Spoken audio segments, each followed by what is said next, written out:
అందరికీ నమస్కారం అండి. మన రెస్పెక్ట్ ఎడ్యుకేషన్ ఛానల్కి స్వాగతం, సుస్వాగతం. చిరిగిన చొక్కా అయినా తొడుక్కో, కానీ ఒక మంచి పుస్తకాన్ని కొనుక్కో అని శ్రీ కందుకూరి వీరేశలింగం పంతులు గారు చెప్పినట్లు, ఒక మంచి పుస్తకాన్ని అర్థం చేసుకుంటూ చదివితే కలిగే అనుభూతిని మాటల్లో వర్ణించడం సాధ్యం కాదు. దాన్ని ఆచరణలో పెడితే అద్భుతాలను సాధించవచ్చు. విద్య అనగా ప్రవర్తనలో కలిగే మార్పు. విద్య అంటే కేవలం తరగతి గదిలో బోధించే పాఠ్యాంశాలు మాత్రమే కాదండి.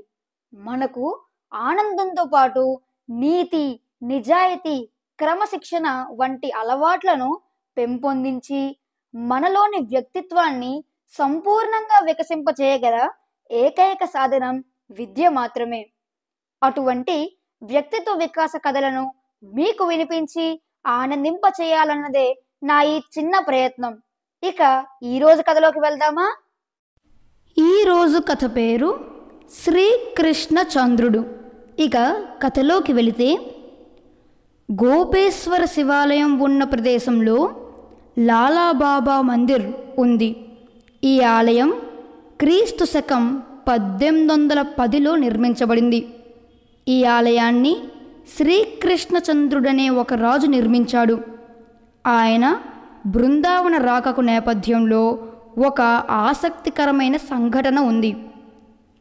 ఒరిస్సాలో ఒక చిన్న రాజ్యానికి శ్రీకృష్ణచంద్రుడు రాజు. సుఖభోగాలలో మునిగి తేలడమే జీవిత లక్ష్యంగా ఆయన తన జీవితాన్ని గడుపుతూ వచ్చాడు. ఇలా ఉండగా ఒకరోజు కొద్ది దూరంలో ఉన్న గ్రామంలో ఏవో పనులు చక్కబెట్టడానికి శ్రీకృష్ణచంద్రుడు వెళ్ళాడు. సాయంత్రానికి ఆయన తన రాజభవనానికి తిరిగి వస్తున్నాడు. ఆ సమయంలో కాలిబాట మీద ఒక వ్యక్తి తన కుమార్తెతో కలిసి వెళుతున్నాడు. అప్పుడు ఆ కుమార్తె తన తండ్రితో, నాన్న, పగలు అంతరిస్తోంది, రాత్రి వచ్చేస్తోంది, ఇంకా ఇంట్లో దీపం వెలిగించలేదు, ఇంట్లో చీకటి కమ్ముకొని ఉంటుంది, రండి త్వరగా వెళదాం అని చెబుతూ తండ్రితో వేగంగా నడిచిపోతూ శ్రీకృష్ణచంద్రుని దృష్టి నుండి కనుమరుగైంది. ఈ మాటలు సర్వసాధారణంగా అందరూ చెబుతూ ఉండడం సహజమే. కానీ ఈ మాటలు విన్న శ్రీకృష్ణచంద్రుని హృదయంలో అవి పెద్ద మార్పును కలిగించాయి. సుఖాలలో మునిగి తేలుతూ జీవితం గడుపుతున్న రాజుకు కాలి బాటలో నడిచిపోతున్న ఆ వ్యక్తి కుమార్తె పలికిన మాటల్లో ఎంతో అంతరార్థం ఉన్నట్లు తోచింది. ఆ బాలిక మాటల్లో ఒక గొప్ప నిజం దాగి ఉంది. నా యౌవన దశ తీరిపోయింది, నేను జీవితపు చరమ దశలోకి అడుగిడబోతున్నాను. ఇంకా హృదయం అనే ఇంట్లో జ్ఞానదీపం వెలిగించి వెలుగును ప్రసరింపచేయకుండా ఉన్నానే.